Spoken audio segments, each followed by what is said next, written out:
कहानी की शुरुआत होती है एक ग्रुप एक्सप्लोरर्स से, जिनकी लीडर है सोफिया, और वो सब पैसिफिक ओशन में मौजूद हैं। सोफिया एक बहुत ही बड़ी फीमेल शार्क लिलीज को तलाश कर रही हैं। अचानक उनके सिस्टम पर एक अलर्ट आता है कि वो शार्क उनके बहुत करीब आ चुकी है। सोफिया तुरंत सभी डाइवर्स को ऑर्डर देती है, नीचे उतरो और शार्क को पीछे से कवर करो। जिसके बाद कुछ डाइवर्स समुद्र में छलांग लगा देते हैं, जिनमें सोफिया का हस्बैंड क्रिस भी शामिल होता है। थोड़ी देर की तलाश के बाद वो एक छोटे मरे हुए व्हेल मछली को देखते हैं, लेकिन किसी को समझ नहीं आ रहा कि वो मरी कैसे। क्रिस उसके करीब जाता है और देखता है कि उसके जिस्म पर शार्क के काटने के निशान हैं। तभी अचानक बहुत सारी फीमेल शार्क्स निकल आती हैं और पता चलता है कि वो सब लिलिस की बेटियां हैं। तभी लिलिस खुद सामने आ जाती है और सब उसे देखकर हैरान रह जाते हैं, क्योंकि उसका साइज पिछली बार के मुकाबले में डबल हो चुका होता है। 2 महीने पहले जब वो सब लिलिस को देखने आए थे, तब उसका साइज 3 मीटर था। अब लिलिस सिर्फ 2 महीने में 7 मीटर लंबी हो चुकी है। सोफिया क्रिस से कहती है कि जल्दी से उसका सैंपल लो, ताकि हम उसके तेजी से बढ़ने का राज जान सकें। क्रिस हिम्मत करके उसके करीब जाता है सैंपल लेने,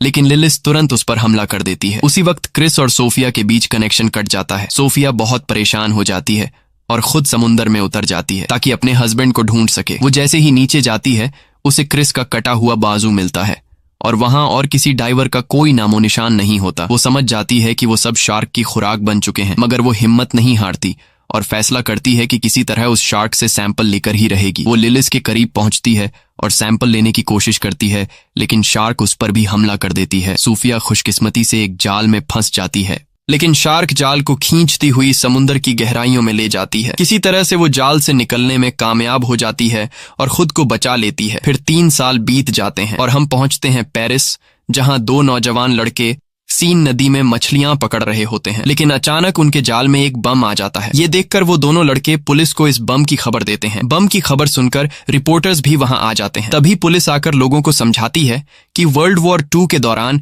यहाँ शेल्स और मिसाइल्स रखी गई थीं, इसलिए डरने की कोई जरूरत नहीं है। यहाँ अक्सर बम मिलते रहते हैं और जब तक हम यहाँ हैं कुछ नहीं होगा। लोगों को यकीन दिलाया जाता है कि नदी सुरक्षित है। फिर हम पहुंचते हैं व्हेल कंजर्वेशन सेंटर, जहां हमें सोफिया दिखाई देती है। अब सोफिया ने शार्क पर रिसर्च करना बंद कर दिया है और अब वो बच्चों को मछलियों के बारे में जानकारी देती है। लेक्चर के दौरान उसे महसूस होता है कि कुछ लड़के उसका मजाक उड़ा रहे हैं। वो कह रहे होते हैं, कहाँ है वो सैंपल जो तुम्हारे हस्बैंड ने लाया था? क्या वो शार्क उसे मारकर सिर्फ सैंपल ही छोड़ गई? सोफिया बहुत दुखी हो जाती है और लेक्चर छोड़कर बाहर निकल जाती है। तभी एक लड़की नोरा उसे रोकती है और कहती है, मैं तुम्हारी सबसे बड़ी फैन हूँ। मैं तुम्हारे सारे रिसर्चेस को फॉलो करती हूँ, खासकर शार्क वाले। सोफिया कहती है, मैंने वो सब रिसर्च उसी दिन छोड़ दिए थे जब मेरे हस्बैंड की मौत हुई।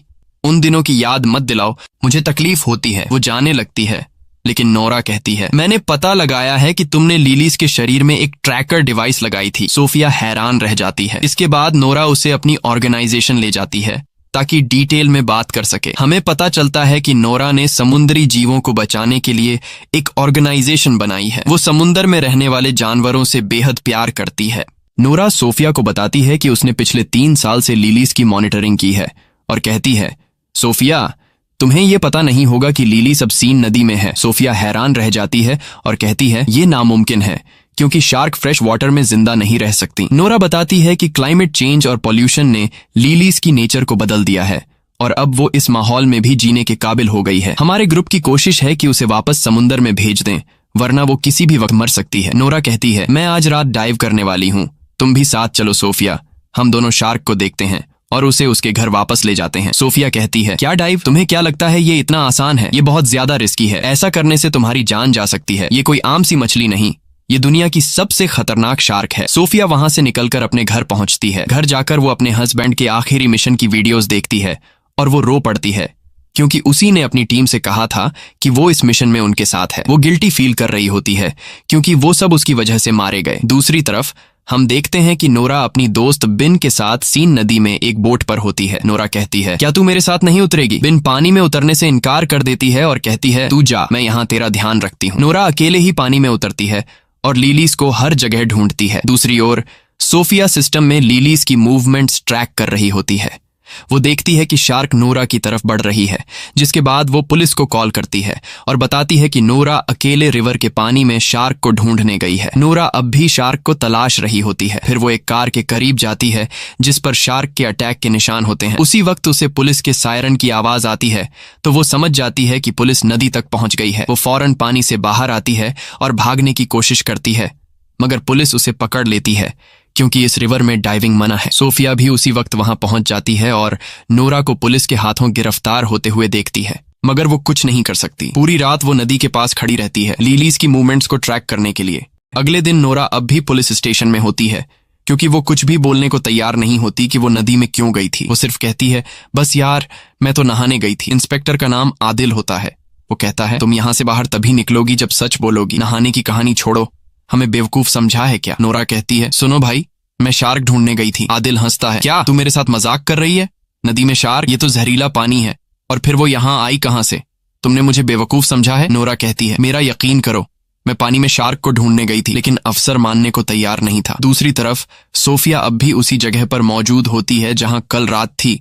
शार्क की मूवमेंट्स को देख रही होती है और वो काफी नर्वस और डरी हुई होती है क्योंकि शार्क उसके बहुत करीब होती है। तभी उसे पुलिस स्टेशन से कॉल आती है और उसे अपने ऑफिस बुलाया जाता है। वहां जाकर उसे पता चलता है कि ये कॉल नोरा की रिक्वेस्ट पर की गई थी ताकि वो ये प्रूव कर सके कि शार्क वाकई नदी में है। तभी पुलिस को एक लाश मिलती है नदी के किनारे से। सोफिया लाश की हालत देखकर डर जाती है क्योंकि लाश का आधा हिस्सा गायब था, जैसे उसे किसी बड़े जानवर ने काटा हो। सोफिया कहती है, ये काम तो शार्क का ही लगता है। फिर वो पुलिस स्टेशन जाती है और एक लेडी इन्वेस्टिगेटर को सारी जानकारी देती है जो वो लिलीज के बारे में जानती थी। वो ये भी बताती है कि ये शार्क बहुत खतरनाक है, जैसा कि तुम लोग समझ रहे हो वैसी नहीं। इसका साइज बहुत तेजी से बढ़ रहा है और हमें एक एक्सपर्ट टीम चाहिए ताकि हम शार्क को उसके असली समुंदर में वापस ले जा सकें, वरना अगर ये नदी में रही तो किसी भी वक्त मर सकती है। लेकिन वहीं नोरा को लगता है कि सोफिया और ऑफिसर शार्क को मारने वाले हैं, इसलिए अब नोरा शार्क को बचाने के काम पर लग जाती है और ऑफिसर सोफिया और अदिल को ऑर्डर देती है कि शार्क को सेफ तरीके से समुद्र में पहुंचाया जाए। फिर सोफिया डाइवर्स की टीम के साथ सीन नदी पहुंचती है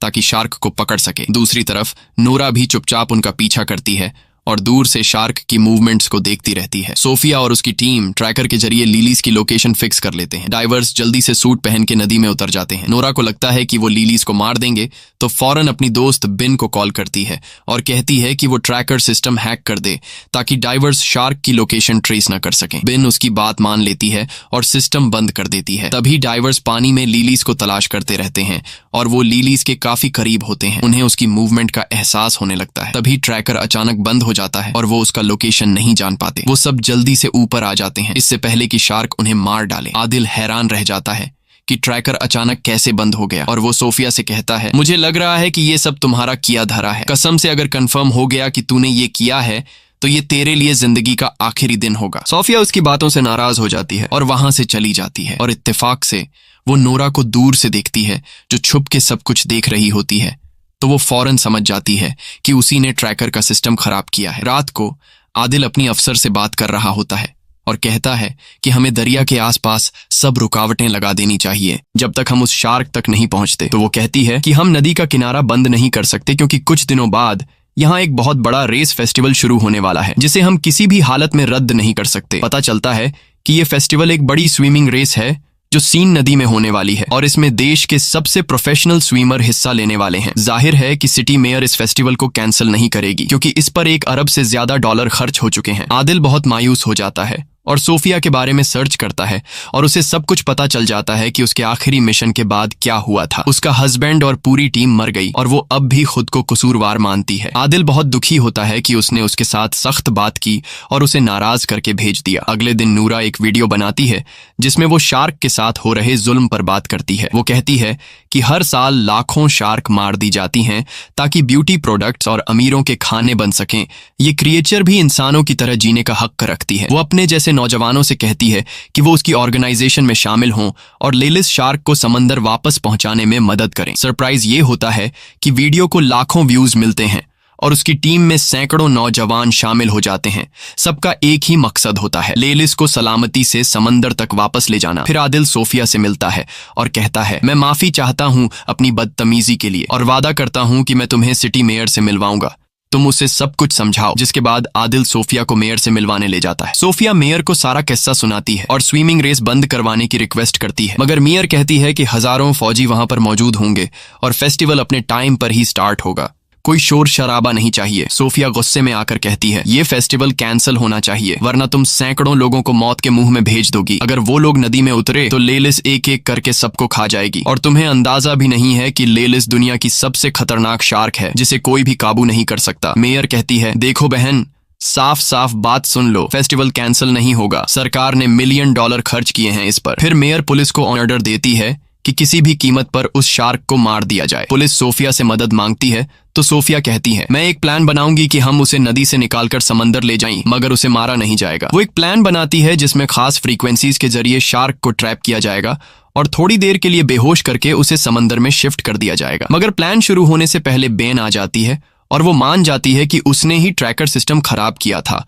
और अब उसे पछतावा हो रहा है। लेकिन मसला सिर्फ ये नहीं, नूरा ने लेलिस का लोकेशन ट्रेस कर लिया है और वो आज ही उसे समंदर की तरफ ले जाने का प्लान बना रही है। वो बताती है कि शार्क इस वक्त सीवरेज के टैंक के पास है। वो सोफिया और पुलिस से कहती है कि वो नूरा को रोकें, क्योंकि वहां कुछ नौजवान भी मौजूद होंगे जो नूरा को सपोर्ट करने आए हैं, और वो जगह बहुत खतरनाक है क्योंकि वो सीवरेज एरिया बहुत तंग है। सोफिया कहती है, अच्छा हुआ तुमने हमें ये बताया, और वो यकीन दिलाती है कि वो अपनी दोस्त को बचाएंगी। रात को हम देखते हैं कि नूरा, बेन और ऑर्गेनाइजेशन के बाकी लोग सीवरेज एरिया में पहुंच चुके हैं और मिशन के लिए तैयार हो रहे हैं। बेन थोड़ी नर्वस लग रही होती है, जैसे कुछ छुपा रही हो, मगर वो कहती है, मैं बस तुम्हारे लिए परेशान हूँ। फिर नूरा पानी में उतरती है ये साबित करने के लिए कि शार्क इंसानों के लिए खतरनाक नहीं होती। अब वो लेलिस का इंतजार करने लगती है। उसी वक्त सोफिया, आदिल और पुलिस वहां पहुंच जाते हैं और उससे कहते हैं, फौरन पानी से बाहर आओ, मगर वो लड़की जिद करती है कि वो मिशन पूरा करेगी। सोफिया उस पर चिल्लाती है, जो तुम कर रही हो वो गलत है, ये शार्क तुम्हारी सोच से भी बड़ी है, वो तुम्हारा सोनार डिवाइस और तुम्हें जिंदा खा जाएगी। इसी वक्त नूरा के पास एक शार्क नजर आती है। सोफिया फौरन समझ जाती है कि ये छोटी शार्क लेलिस की बेटी है, लेकिन नूरा बहुत एक्साइटेड होती है और शार्क के करीब जाती है और उसे छूने लगती है ताकि सोनार डिवाइस से उसका पता लगा सके। तभी अचानक आदिल पानी में छलांग लगा देता है ताकि नूरा को बचा सके, लेकिन अचानक शार्क गुस्से में आ जाती है और नूरा पर हमला कर देती है और उसे निगल जाती है। उसी समय पूरे इलाके में हलचल मच जाती है और सभी नौजवान डर के मारे वहां से भागते हैं, और उनका जो फालतू सा प्लान था शार्क्स को बचाने का, वो इन्हें ले डूबता है। अब हर एक बंदा खुद को बचाने की कोशिश में लगा हुआ था, लेकिन बदकिस्मती से जगह तंग होती है और काफी लोग पानी में गिर जाते हैं और लेलिस और उसकी बेटी उन्हें मार देती हैं। हर तरफ पानी में इंसानों के टुकड़े नजर आ रहे थे। सारा पानी खून से लाल हो गया था। जैसे तैसे करके स्विमर थोड़े बहुत लोगों को बचा लेते हैं, लेकिन ज्यादातर लोग वो होते हैं जिनके हाथ या टांगें कट चुकी होती हैं, यानी वो सिर्फ बचा हुआ शरीर वापस ले आते हैं। फिर सब जख्मियों को पीरिस के हॉस्पिटल ले जाया जाता है, जहां सोफिया शॉक में खड़ी होती है और यकीन नहीं कर पा रही होती कि क्या हुआ। वो रोने लगती है, अपने शौहर और पुरानी टीम को याद करती है। तभी आदिल उसके पास बैठता है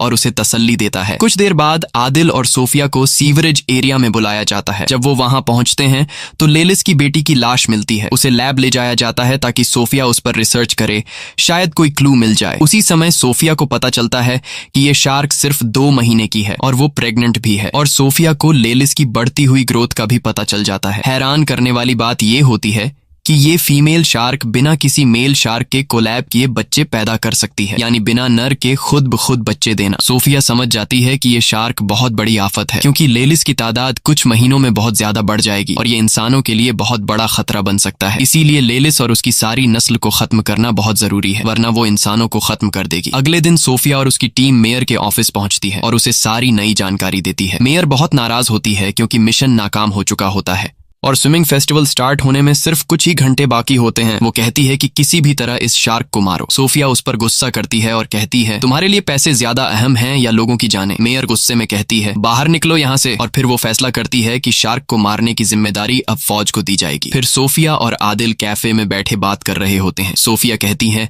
अगर फेस्टिवल को ना कैंसिल किया गया तो बहुत बड़ी तबाही हो जाएगी, क्योंकि मेयर पैसों की भूखी है और मुकाबला हर हाल में कराएगी। आदिल कहता है, चलो मिल के दुनिया बचाते हैं। वो दोनों प्लान बनाते हैं कि वो मेयर के बिना शार्क्स को मारेंगे। फिर आदिल अपने दोस्तों से बात करता है और उनसे मदद मांगता है। सब दोस्त राजी हो जाते हैं और एक टीम बनाते हैं। पहला काम ये होता है कि 2 बम एक्सपर्ट्स को बुलाया जाए ताकि वो पानी में डायनामाइट लगाए और उसी से लेलिस को मारा जाए। फेस्टिवल के दिन सोफिया, आदिल और पूरी टीम नदी में गोता लगाती है और शार्क्स की तरफ बढ़ते हैं ताकि बम खास उनके घर में लगा दें। उधर मेयर मेला ओपन कर रही होती है उसे कुछ भी पता नहीं होता आदिल और सोफिया के प्लान का। फौज भी अपनी बोट्स में तैयार बैठी होती है किसी भी हमले के लिए। सोफिया की टीम शार्क के में जगह तक पहुंच जाती है और वो वहां हजारों शार्क मछलियां देखती है। सोफिया अपनी टीम को कहती है कि रुक जाए क्योंकि शार्क इंसानी हरकत से खतरा महसूस करती है। दूसरी तरफ मेला शुरू हो जाता है और स्विमर पानी में कूद जाते हैं। सोफिया और उसकी टीम शार्क्स के बीच बम लगा देती है और जैसे ही काम खत्म होता है सब ऊपर जाने की कोशिश करते हैं। तभी एक शार्क आती है और टीम के 2 बंदों को मार देती है। सोफिया आदिल को खींचती है ताकि जल्दी निकल सकें, लेकिन बम जल्दी फट जाते हैं। धमाका होता है और टीम के बाकी लोग ऊपर उनका इंतजार कर रहे होते हैं। सोफिया आदिल को ऊपर ले आती है। टीम उसे बोट में डाल देती है क्योंकि वो जख्मी होता है। तब सोफिया फैसला करती है कि वो अकेले नीचे जाएगी ताकि यकीन कर ले कि लेलिस मर चुकी है या नहीं। लेकिन जब वो वापस आती है तो पता चलता है कि लेलिस अभी भी जिंदा है। फिर अचानक लेलिस कश्ती पर हमला करती है, टीम को गिरा देती है और पूरी टीम को मार देती है। लेकिन खुशकिस्मती से आदिल और सोफिया बच जाते हैं और ऊपर आ जाते हैं। तब वो देखते हैं कि शार्क तैराकों की तरफ बढ़ रही है, तो वो दोनों पानी में वापस कूद जाते हैं ताकि उसे रोक सकें। लेकिन तब तक बहुत देर हो चुकी होती है। शार्क पहले ही तैराकों तक पहुंच चुकी होती हैं और एक एक करके सबको मारने लगती हैं। एक ही झटके में नदी का पानी लाल हो जाता है। हर तरफ इंसानों के टुकड़े तैर रहे होते हैं। पूरा इलाका चीख पुकार और अफरा तफरी से भर जाता है। तभी फौज पहुंचती है और लेलिस पर गोलियां चलाती है, लेकिन उन गोलियों का उस पर कोई असर नहीं होता। सबसे बड़ा खतरा ये होता है कि नदी के नीचे कई बम पहले से लगे होते हैं। अगर कोई गोली उन पर लग गई तो पूरा शहर उड़ जाएगा। और फिर वही होता है, एक गोली बम से टकरा जाती है और जोरदार धमाका होता है। पूरा शहर तबाह हो जाता है। धमाके की वजह से एक भयानक सुनामी आती है जो पूरे शहर को बहा ले जाती है। कई लोग डूबकर मर जाते हैं, जिनमें सोफिया और आदिल भी होते हैं। सोफिया पानी की सतह पर आती है और बेहोश आदिल को देखकर किसी सुरक्षित जगह ले जाती है। दोनों एक लोहे के बड़े टुकड़े पर चढ़ जाते हैं। कुछ देर बाद आदिल को होश आता है और वो पूछता है, हम कामयाब हो गए? शार्क मर गई ना? सोफिया उसकी तरफ देखती है, उसकी आंखों में आंसू होते हैं, लेकिन वो कुछ नहीं बोलती। आदिल चारों तरफ देखता है और सदमे में चला जाता है। पूरा पेरिस शहर डूब चुका होता है और हर तरफ शार्क मछलियां तैर रही होती हैं।